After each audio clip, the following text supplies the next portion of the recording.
Story just came out from Gina Chan and Yeah. Preeta Das, two reporters here at the Wall Street Journal, about a new conflicts policy at Goldman Sachs, apparently having to do with disclosure of personal shareholdings of bankers at Goldman Sachs. Is this new?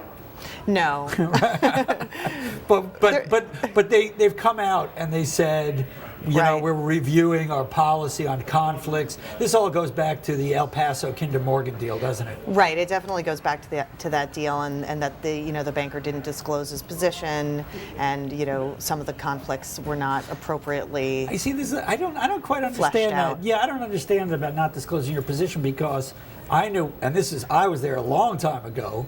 I used to have to write down. You would have to disclose any individual stock positions Sure. that you held. I'm not really sure how this actually slipped through the cracks to begin with. Yeah, it's hard to imagine that it did. I mean, exactly. It would naturally be something that any banker would normally consider if they're doing a deal for somebody. Do I own stock in that company? Right. And then also, I think, they've revamped their policies like 17 times, I guess, right? Right. Well, over the past year, there was the general operational review, big study. 8 Sure, they months hired of some work. outside consultants. They wrote big books of analysis.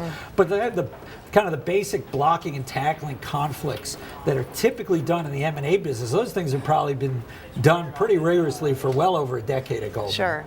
So I don't know how it slipped through the cracks. What do you think? You were there. No, I don't know how it slipped through the cracks, and I think it may be a matter between the individual banker and the head of his department, probably Right. at the end of the day. Probably. Let's turn to Greg Smith. Okay.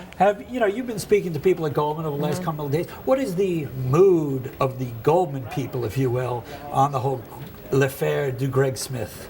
I would say that overall they're defensive and angry, and Greg Smith gave them. They're angry at Greg Smith. They're angry at Lloyd Blankfein. They're angry at themselves. They're angry at both. I mean, they're angry at Greg Smith because they feel like he betrayed them. He betrayed them. He betrayed the code. Betrayed the code.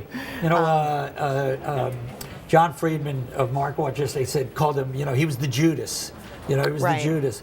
But Judas, I believe, sat next to Jesus at Passover, very close That's to him. true. And Greg Smith was sitting kind of, not even in the tiers of the managing directors. Which right? is, I think, an interesting point, because Greg Smith was a younger guy. He was he'd been there 12 years, but he came right out of college. Like I don't know him, but I imagine he was a guy that came onto Wall Street thinking, I'm going to make millions and millions of dollars and be a superstar. And, he thought very highly of himself. You can see from his op-ed. And, he, as I understand, got a very small bonus, and he, Right.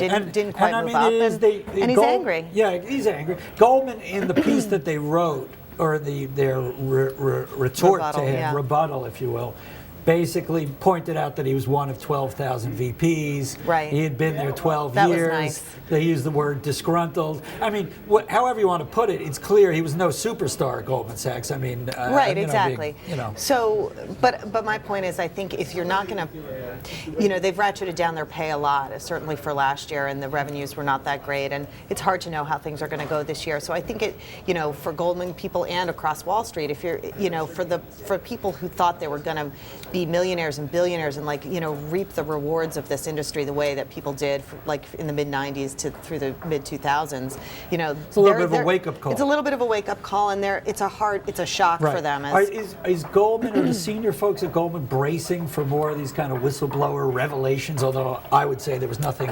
revelatory in anything that he said. He didn't provide a lot of specifics about. Do they think they're going to be more letters to the editor, or they think like this will be about it? I think they feel like they've got to clamp down on future letters to the editor. Well, I don't think that's so easy to do, really. I mean, Goldman has thousands and thousands of customers.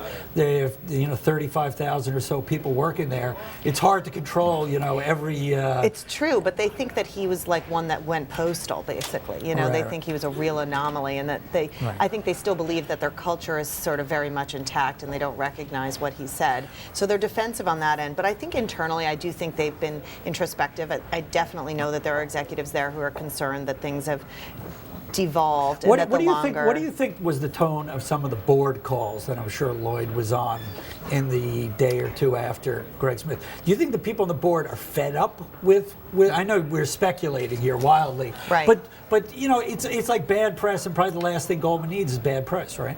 Right, but I think they very confidently dismiss bad press as irrelevant to the bottom line because they're still whatever #1 in M&A and their market share keeps going. And that's the party line. So I feel like those board calls were probably about that. Like, this was a junior guy, you know, don't listen to what he says. You know, we've addressed these concerns from a very high level, and we'll continue to. I got a final question for Yeah. you. Does this story run and run, or by middle of next week has Wall Street and everybody else moved on at Goldman? I think Quick we'll answer. move on from Greg Smith, but the story of morale on Wall Street goes on and on. Goes on and on. I think that's probably right. Liz Rappaport of the Wall Street Journal, thank you very much.